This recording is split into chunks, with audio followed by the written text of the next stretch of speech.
Oui, de toute façon, c'est un truc, l'objectif, tu vois, on va l'oublier très rapidement. Je sais pas trop comment bien mettre. J'entends passer à la télé. T'es passé à la télé? Ouais, je sens travailler chacun de mes muscles, en particulier ma grande gueule. Ouais, en particulier ta grande gueule. Où est ta Allez, Action. action. Et bonjour Michel. Bonjour. Et moi Jack. Ah mais c'est bon, c'est de l'autre côté. Oui, parce que tu sais, la caméra de devant, en fait, elle est en très mauvaise qualité. On va parler un petit peu du bouquin que tu nous as écrit, Oui, d'accord. Clara, aux éditions Bergame. N'hésite pas à parler fort parce que je suis pas certain que... Oh oui, ben, je te remercie déjà de vouloir parler de mon bouquin, c'est sympa. Que tu as lu, bien entendu. Alors attends, déjà, on va commencer par le début. Qu'est-ce qui t'a poussé à écrire ce livre? Alors, rien. Parce qu'en fait, si tu veux, l'inspiration, c'est pas toi qui décides. D'accord? C'est en fonction du parcours de ta vie, à un moment donné, tu te sens l'obligation d'écrire. Je dis bien une obligation d'écrire. C'est-à-dire, c'est comme une addiction, quoi. Voilà, d'accord? Un jour, tu te mets là et tu commences à écrire et tu vois que ça commence à prendre forme. Mais à aucun moment, tu dis je veux être un auteur. Je dis pas écrivain parce qu'un écrivain, c'est quelqu'un qui a déjà un public. À la base, on parle juste de auteur. Donc moi, je me suis senti obligé d'écrire cette histoire qui est, j'ai 60 ans, donc c'est un puzzle de mon existence. Parce que il y a dans ce bouquin des choses qui, pour moi, ont toujours existé dans ma vie. Notamment la frontière entre le visible et l'invisible. Hein, D'accord. voilà. Qu'est-ce que mourir? Pourquoi tes questions? J'ai que ça. Oui, j'allais te dire quel âge tu as, ce genre de trucs. Oh, oui, non, mais Et tu m'as fait plusieurs questions et après j'ai trop perdu. Non, non, il n'y a pas de souci. Je te laisse tranquille directeur. D'accord. N'hésite pas à me faire des réponses sur la course parce que franchement, tu vois, après je vais. Après, tu as fait ton remontage, j'ai fait ton montage. Dis-moi, pourquoi tu as signé Yannick C? Alors, c'est pas compliqué. Yannick, c'est mon deuxième prénom. Et c'est parce que c'est le début de mon nom de famille, tout simplement. Et j'ai voulu avoir un pseudonyme parce que je veux créer un véritable personnage. Voilà. C'est un petit peu moi sans être moi tout en étant moi. D'accord. J'ai remarqué qu'il y a plusieurs personnages dans son histoire. Hein. Pourquoi tu as mis deux fois Émile? Pourquoi tu as manqué d'inspiration? Non, non, pas du tout. Alors c'était Émile, c'était pour moi en fin de compte, c'est un objet central. Émile, qui est le commissaire de police, en fait, l'inspecteur, j'ai trouvé que c'était utile au niveau de la narration de faire un petit peu une consonance, parce que finalement, si on regarde bien et qu'on lit bien le bouquin, ils ont quand même la même philosophie. D'accord. Alors tu sais, au début, il y a une intrigue directe, hein, et je me suis posé la question de me dire pourquoi cette intrigue. Tu sais, bon, il y a le patient de la 415 qui va mourir, hein, c'est ça l'idée, et pourquoi l'intrigue, eh ben, elle se coupe, tu vois, d'un coup. Elle se coupe dans quel sens? Tu vois, tu étais parti sur la première intrigue comme ça, et très rapidement, après, tu pars sur autre chose, sur l'histoire après avec Capucine, et là, ça, j'ai adoré cette partie-là. Mais tu vois ce que je veux dire, j'aurais aimé, si tu veux, une continuité dans la... Mais elle continue l'histoire, parce que quand tu lis le bouquin à la fin, Émile est toujours dans l'histoire, dans la vie de Capucine. Tout le temps, il est tout le temps là, même quand il est mort. C'est ça l'idée. Et le fait que Capucine vient se greffer dans cette histoire, c'est uniquement au niveau narratif, pour créer une intrigue supplémentaire, pour finalement savoir comment Clara va vivre ce que j'écris dans mon bouquin, le concept du facteur X. Comment? Super. Alors, cette histoire de facteur X, oui, ça vient souvent. Oui. Alors le facteur X, c'est tout simplement un concept que j'ai inventé en termes de mots, mais c'est quelque chose qui existe depuis la nuit des temps. C'est tout simplement, tu as une vie tranquille, tout va bien dans ton existence, et subitement, il y a un événement qui vient tout déstructurer. Ça peut être la mort, la déportation, l'exil, la maladie, le handicap, n'importe quoi, le chômage. Comment est-ce que toi, tu vas faire pour reconstruire ta vie? C'est ça le facteur X. Tout individu vit à un moment donné de son existence le concept du facteur X. Et c'est toute l'histoire de Clara, qui a une vie cousue de fil blanc, et boum, tombe le facteur X. Comment faire? Oui, une vie simple, quoi, sans accroc. Mais c'est même pas simple, c'est linéaire. Linéaire. Elle a des parents qui sont riches, elle est seule, elle est... Voilà, tout va bien pour elle. Et arrive à un moment donné, ce que j'appelle le facteur X. Donc comment tu réagis? Ça peut être un accident de voiture. Alors Émile, qui a un accident, qui est sur le chemin de la mort. Hein, Oui. D'après Sycomore. Oui, parce que moi j'ai lu que les 2 tiers du bouquin, j'ai pas encore lu la fin. Je préfère le lire. Oui, on a l'impression qu'il a des pouvoirs en fait. Alors, est-ce que c'est vrai, est-ce que c'est faux? On n'en sait rien. C'est ça l'idée du bouquin. D'accord? Est-ce que Émile, quand on écoute Bernard, son pote de balle, il n'arrête pas de dire, c'est un alien. Il va vous retourner le cerveau, ce mec-là. Vous inquiétez pas. Moi, je le connais par cœur. D'accord? Alors, est-ce qu'effectivement, il est capable de guérir, de soigner les grands brûlés après l'attentat? On ne sait pas. Est-ce que c'est vraiment lui? Est-ce que finalement, est-ce que c'est un être humain ou est-ce que c'est un esprit? Voilà, c'est ça l'idée. L'idée, elle est là. C'est-à-dire que, parce que, en 2 mots,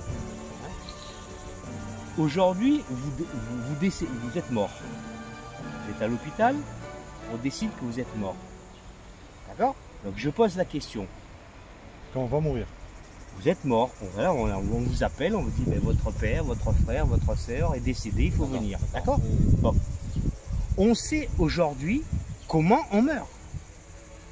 On meurt du sida, on meurt de la canicule, on meurt de mort de vieillesse, voilà, on sait comment on meurt. Mais quel scientifique est capable de me dire pourquoi on meurt? Personne. J'avoue que tu es plein d'intrigues. Hein.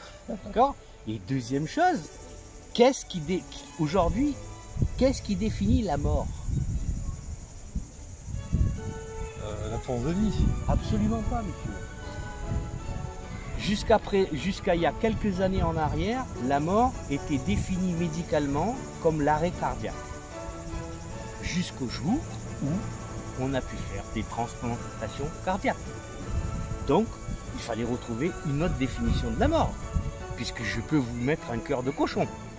Et ça marche. Vous êtes vivant. Oui, oui. D'accord?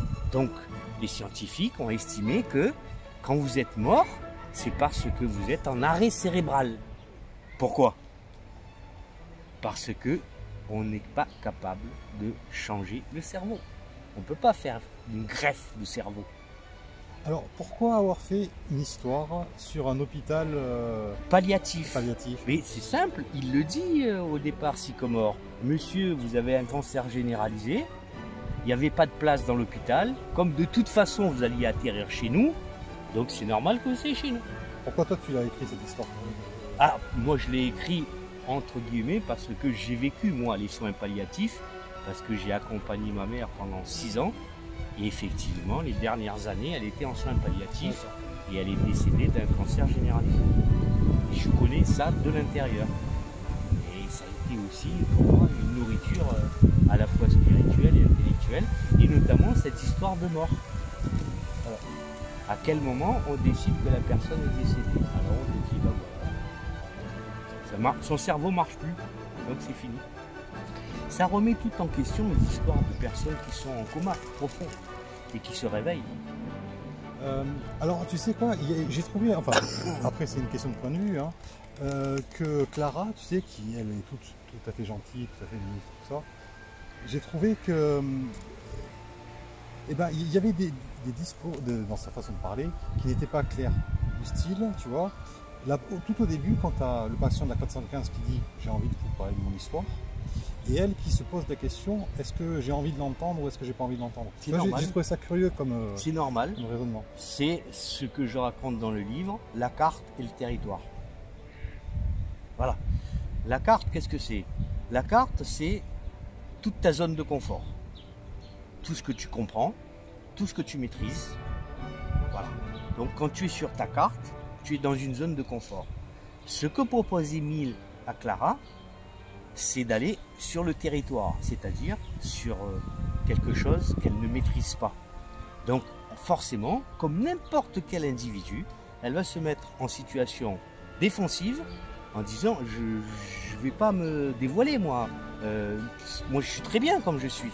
D'accord? Et vous allez remarquer dans le bouquin que finalement c'est l'assentiment de Sycomore, hein, parce que Clara dit mais non, ça va, je maîtrise la situation. Si, Sycomore c'est le grand patron de l'hôpital. C'est vraiment le mandarin, c'est le boss parmi les boss. Voilà, d'accord. Et Clara est son assistante. Il va l'autoriser à. Et Clara va dire ne t'inquiète pas, je gérerai la 415 comme n'importe quel patient. Et d'ailleurs, c'est pour ça que je l'ai mis en italique, dans le bouquin, Clara dit une phrase qui est en fait la définition juridique du secret médical. Voilà. D'accord. Voilà. C'est ça. Et d'ailleurs, si on veut pousser un petit peu plus loin, je mets mes lunettes. Voilà. Comme je le fais pour d'autres patients en fin de vie, professeur, je vous rappelle qu'il n'y a pas de soins sans confidence, de confidence sans confiance et de confiance sans secret. C'est la définition du secret médical par M. Potier. Je ne parlais pas français. Et j'étais berger, j'ai des ébus. Ah, t'as été à Madagascar? C'est pour ça que j'appelle ça la Malgachie.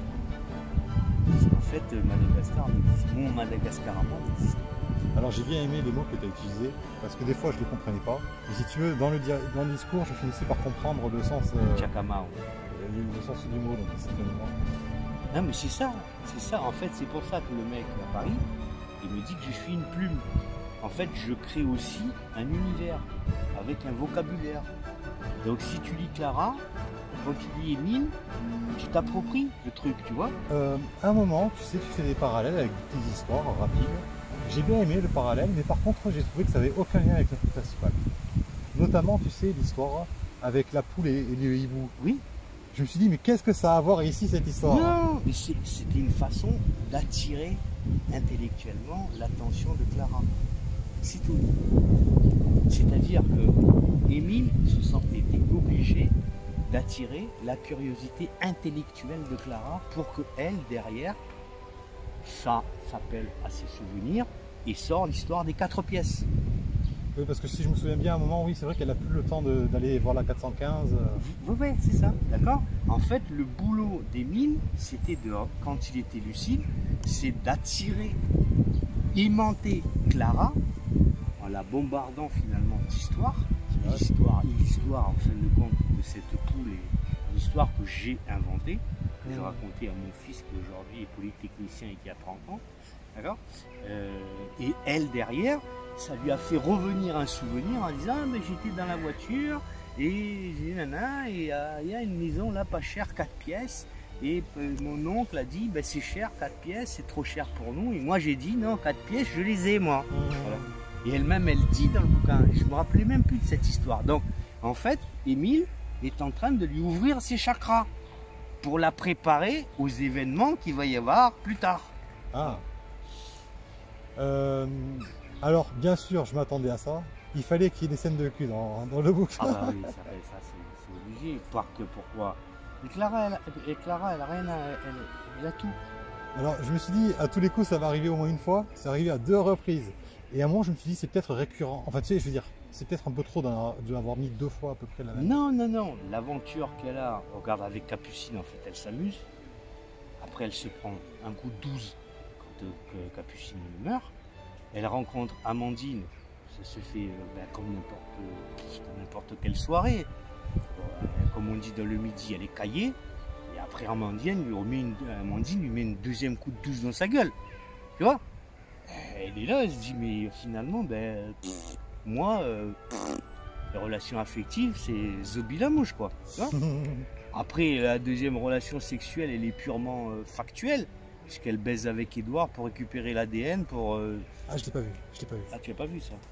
Ah oui, elle baise avec Edouard, parce que, voilà, et c'est pour récupérer l'ADN, et elle va direct voir Mille en disant, j'ai tout ce qu'il faut, là, vous me niquez, là c'est bon.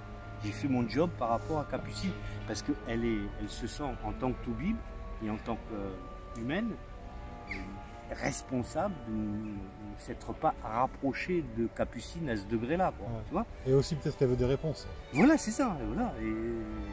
Mais tout le monde est comme ça. Oui. Tu sais, tu peux être pote avec un mec, et puis du jour au lendemain, tu te dis, il s'est suicidé. Et toi, tu es là, tu te dis, mais putain, Comment ça, on a passé des putains de moments ensemble, j'ai rien vu, quoi. Tu vois, c'est Capucine. C'est Capucine, c'est tout le monde, hein.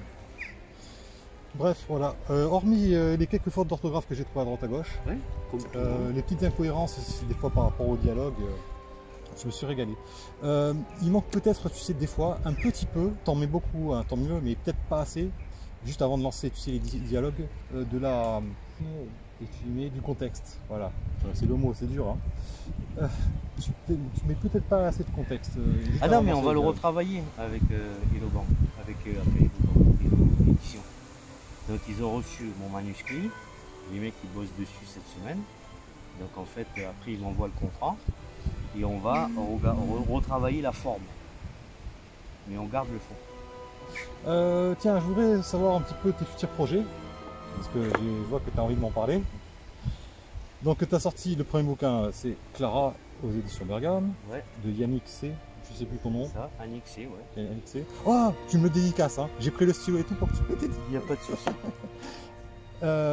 Deuxième bouquin qui est sorti, il s'appelle Émile au commissariat. Donc le fil directeur, c'est qu'en fait j'ai exactement les mêmes personnages, qui ont les mêmes personnalités, mais qui se retrouvent dans une autre aventure. D'accord. Bon, sans dévoiler Émile au commissariat, juste vous dire que en fait il s'agit de l'intrigue, il s'agit d'un individu qui est confronté à la parasomnie criminelle. Voilà. La parasomnie, je sais pas ce que c'est. Alors la parasomnie, c'est pas compliqué, c'est pas de l'insomnie, mais ça existe dans les faits divers. Hein. C'est quelqu'un qui en fait dort et il se réveille et il est capable de tuer sans même s'en rendre compte. Voilà. Et il y a eu un grand fait divers là-dessus qui a fait avancer d'ailleurs la science sur cette histoire de parasomnie. C'était un gamin de 16 ans qui avait absolument aucun problème avec ses parents. Et un matin, on a retrouvé ce gamin donc, avec du sang partout. Il s'est avéré que c'était le sang de ses parents. Et ses parents ont été tués la nuit avec, je crois qu'une centaine de coups de couteau. Et donc quand on a fait un travail sur lui, on s'est rendu compte que en fait il était possédé. Et donc ça s'appelle la parasomnie. D'accord. Voilà l'intrigue du deuxième bouquin. Et le projet du troisième bouquin, qui est en train de se finaliser aujourd'hui, c'est toujours pareil. Hein. Il s'agit de Clara et d'Alice.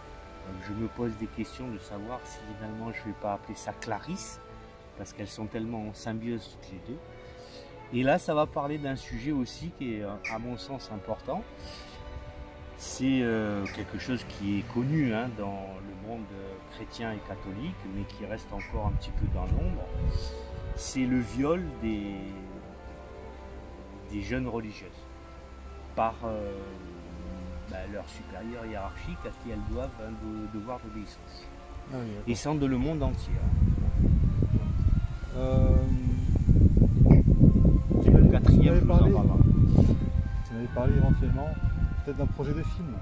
Alors l'idée c'est que justement, comme il y a pas mal de dialogues à l'intérieur, ce serait effectivement de faire soit des téléfilms, soit carré. Enfin, pour ma part, ce serait intéressant d'en faire puisque c'est les mêmes personnages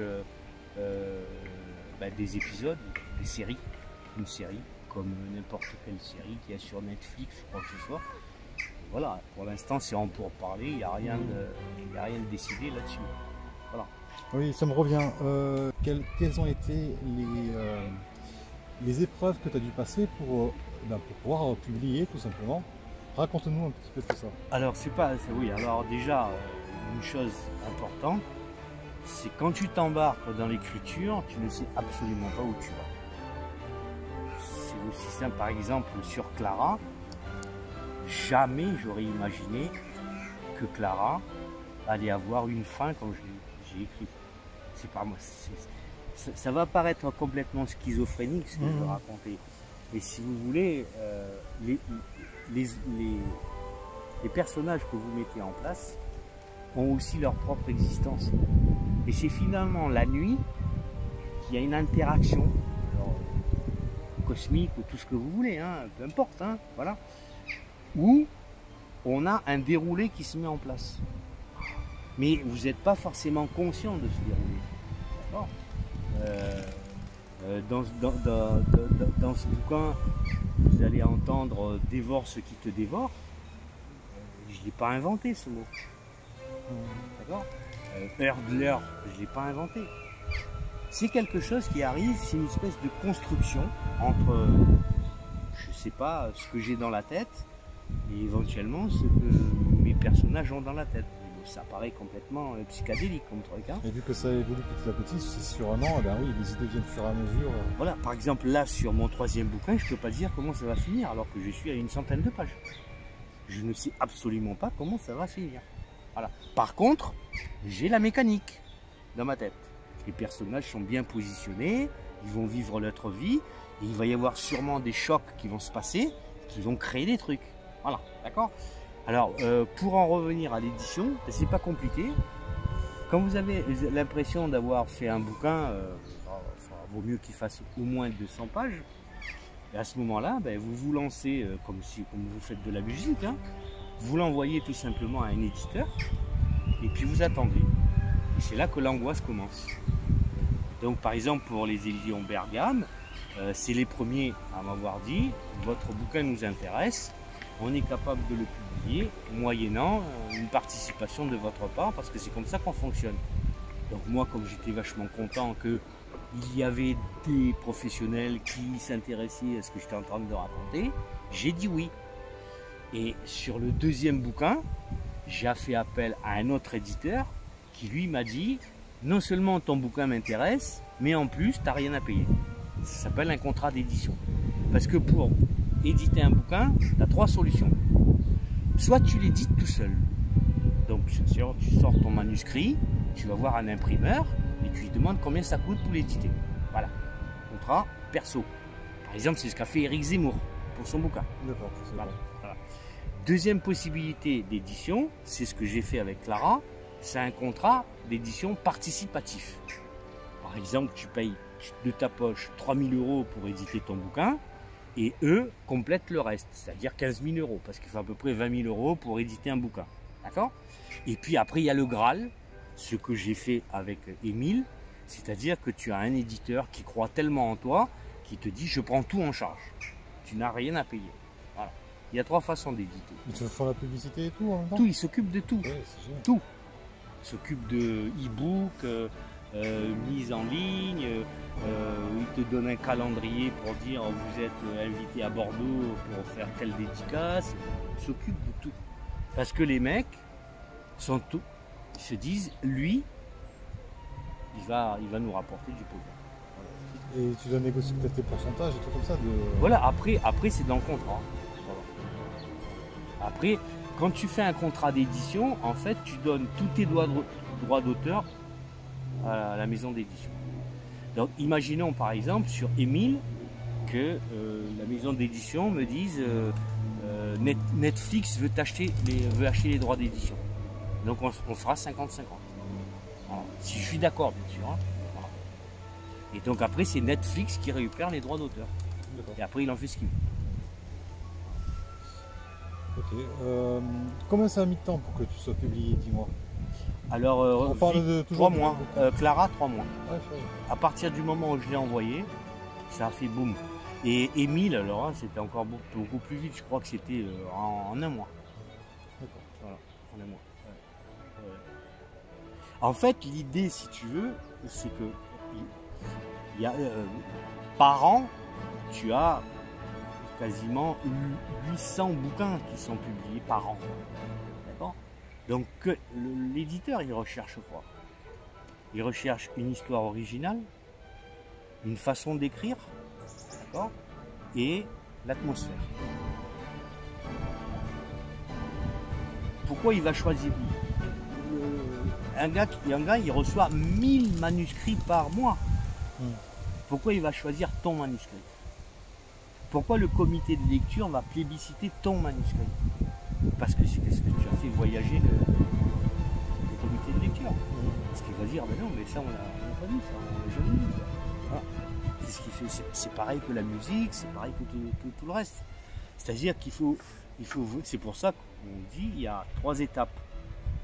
Auteur, écrivain et une plume. D'accord. Bon, bah sur ce, je te remercie. Mais c'est moi qui Merci, te remercie. Michel. Ah, attends. Hé, t'esquives pas. Tiens, regarde, je vais te passer les stylos et un stylo. Ah non, mais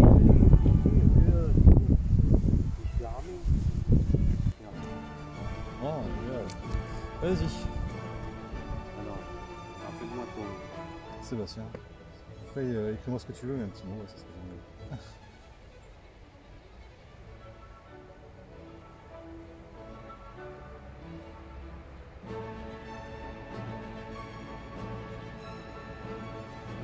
Ah, en toute amitié, mets Michel, s'il te plaît. Mais Michel, c'est pas moi, hein. Merci, super. Ah, je suis ravi. Merci à tous.